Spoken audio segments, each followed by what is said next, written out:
Hello, welcome to Waypoint Survival. Today, let's make a digging stick.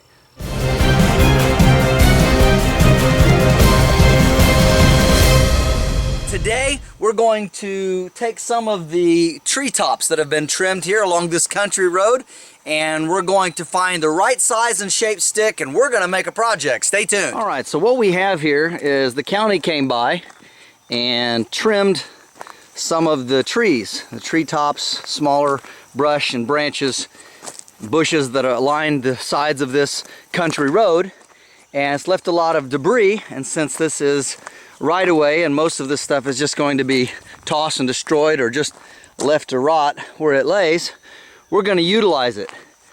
And of course, you know, even though I live in an area where we have a lot of vegetation, a lot of foliage, there's a lot of trees, I have a lot of trees and poles on my own property, but if I can find something that has been trimmed already that is just being left, for instance like this, and I can use it for a good project and it saves me from having to cut any live timber, then obviously I'm a lot better off for it.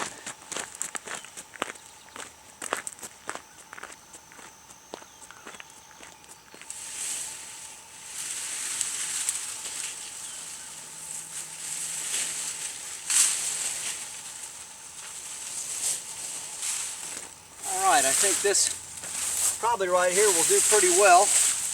It has the branches in kind of the right spots that I'm looking for.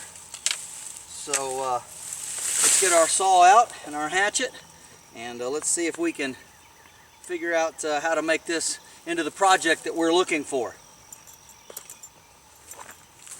So we're just using our little sliding saw for this project, and we'll give you a close-up here of what we're doing. Okay, so we're not only going to use our folding saw here, but also our Gransfors Brooks wildlife hatchet. I've demoed this on another video. Sometimes a hatchet is just really good for quick delimbing of trees, or an axe, of course, if you've done any serious forestry work. The other thing, of course, is make sure you always know where you put your axe mask, or your mask for your hatchet. So we're just going to use this. We're just going to quick clean off some of these.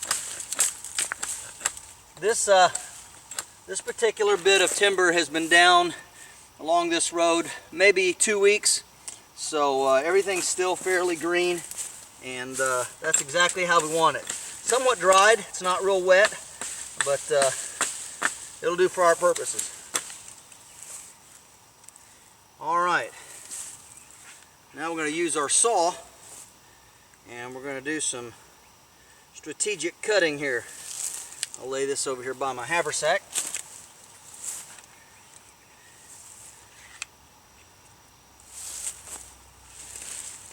All right.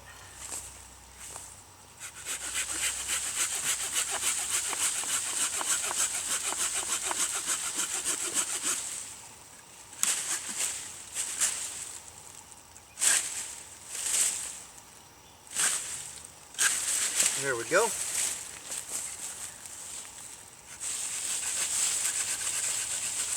Okay, and then we're going to cut this one right up about here, right where all these branches start, right in this area.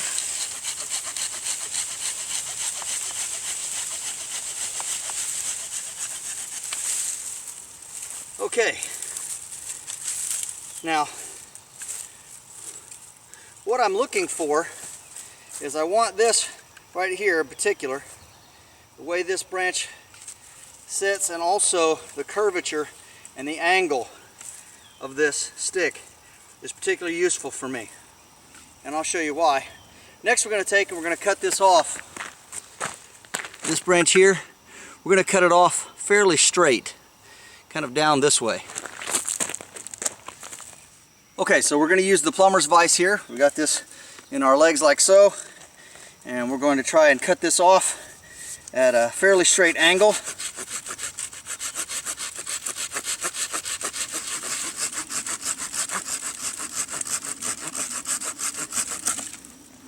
Okay, done with that. And now what we have here is we have a bit of a footrest, and so So now we're going to take and use our knife. We're going to clean off a lot of this bark and smooth off the rest of these protrusions on here so that we don't have to be tearing up our hands on it. So for that we can just use our neck knife and start slicing down. It's a good thing this is still green because it again, it really works well getting down into the meat of the wood, as you can see, which is exactly what we're going for. I'm going to keep whittling on this, and I'll get back with you when I get it all cleaned up. So we continue to clean off the rest of this bark and smooth everything down, and as you can see, we have a pretty nice project stick here. This is a really good piece of wood here, and just some junk wood growing alongside of the road, but it has this specific curve in it, and I've left this branch out to the side. So what we need to do next is I already rounded off this edge here, and I took the sharpness off of that, and I'm going to go ahead and round the top of this off as well, so that when I put my hand on it, it doesn't have a sharp edge there to catch into my palm. Just makes it a little more comfortable. And again, whenever you're working with primitive tools, you always want to try to round off the edges as much as you can. Try to make it as comfortable as possible. Basically just work your way around and keep cutting off the edges until you get it rounded. And then I like to take and come in like this, kind of a reverse grip like so, hold it close to my body, and then just very carefully with my fingers and thumb just rotate the stick, continuing to round off that top corner. If you've done much carving, you're pretty familiar with this technique here. And of course, having a sharp knife is paramount to being able to do these projects like this.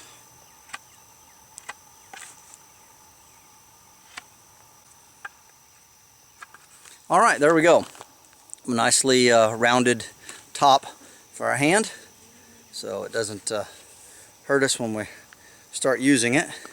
Now the other thing that we have to do is we have to shape the bottom of this stick into the exact shape that we want, and for that we're going to use the hatchet. Okay, so we've got our stick pretty well formed like we want it, smoothed off, rounded most of the bark off of it, and that just gives it a little better appearance, a little easier to work with, easier on the hands. We took all of the knobs and protrusions and smoothed them all down, and just a few little hairs and such, we can work with that later. But what we're going to do is we're going to take a hatchet and we're going to make this into more of a chisel point. And we're going to do that, of course, with the hatchet. Get this branch out of the way here. And we're going to use this stump here, this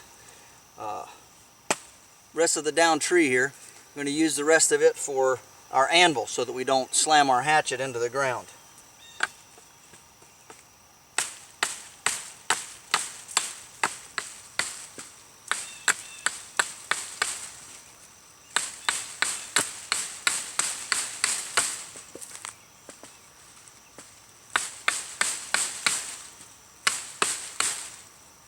Now we could do this with a knife, just by carving it, but there are some jobs when you really do need a small hand axe, not a large one, but like a small hatchet like this. And this wildlife hatchet is a perfect size for carrying in my haversack.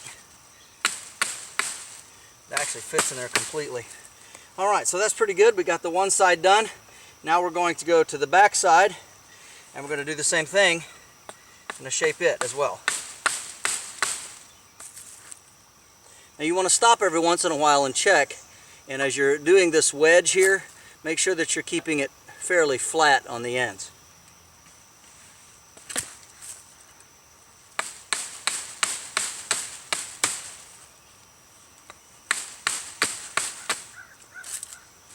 All right, looking pretty good.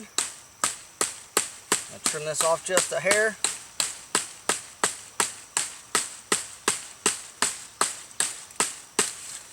Okay,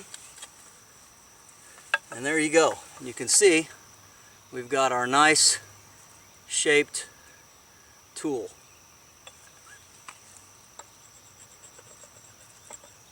Just use our hatchet here, choke up on it, smooths down some of these rough spots. Again, it doesn't have to be absolutely perfect, but we want it to look like it's supposed to look and want to work like it's supposed to work. That's the whole concept and idea behind this. Again, if you find something that's not exactly square or needs to be squared off, now's the time to do it. Alright, and I think that pretty well does it right there. A little more of a trim. Okay, and then we're done.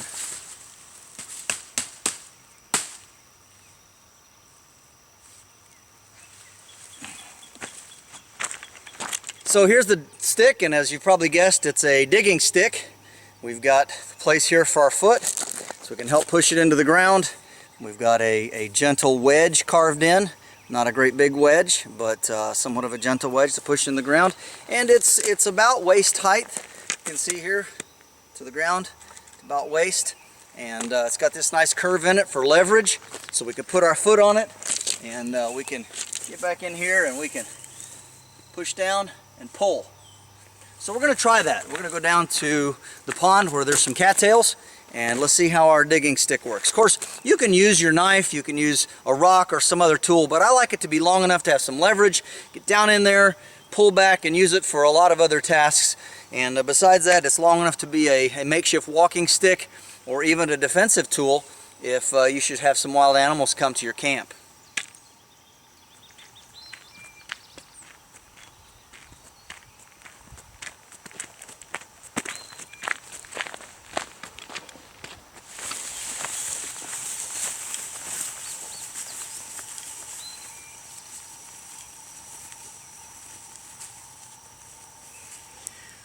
The next thing we want to do to our stick here is we want to fire harden the tip.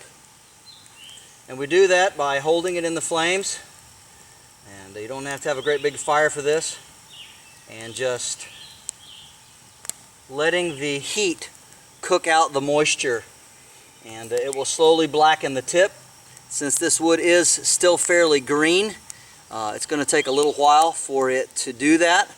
But what it does is it drives the moisture out of the wood and collapses the cellulose structure of the wood and makes it much harder. Fire hardening is an old technique used for thousands of years, and you can use it on spear tips, arrowheads, or digging sticks, anything like that that you want it to be harder and more durable than just the wood itself.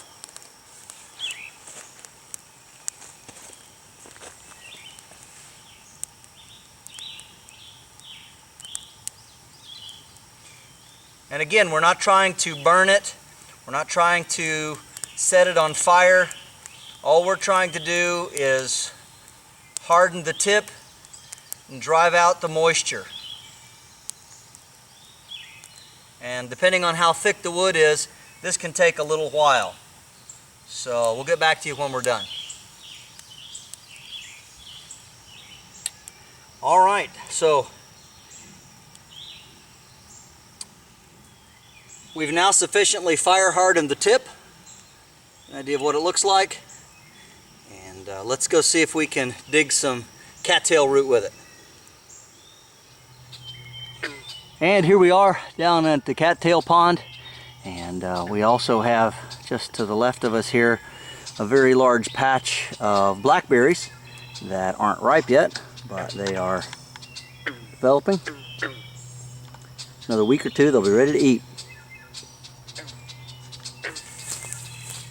Alright, so we're going to go down here and not go down where the water is, but down in this lower area where it's wet. And we're going to try our digging stick out, and we'll see how it works on these cattail tubers.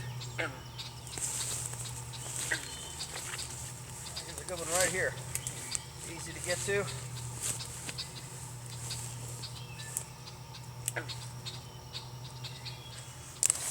And of course you see this works really good here with our place for our foot to step on. And then our angle, we just want to kind of go around it here, dig out a little bit of the muck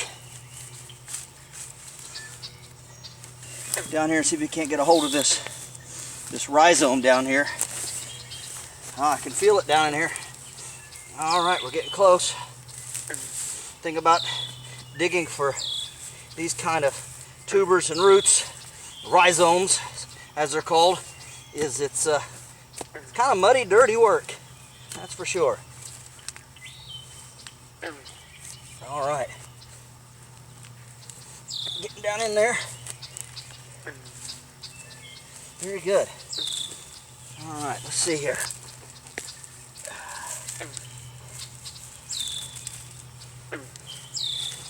All right, well that was a pretty little one, so not a whole lot there, but as you can see, a little bit of a root, and of course it'll be tender, it's young, and we can cut that up and use that in our stew pot. But that gives you an idea what this digging stick is good for. And of course there's a whole lot of the cattails here that we could use. Okay, well digging for cattail roots is certainly a messy and muddy business, but we got several decent sized roots here, and our digging stick did just fantastic. So pretty happy with the results, and got something for the stew pot. This is James Bender for Waypoint Survival. Please like, share, and subscribe. And make sure and press that bell button to stay notified of all of our upcoming videos, and we'll talk to you next time.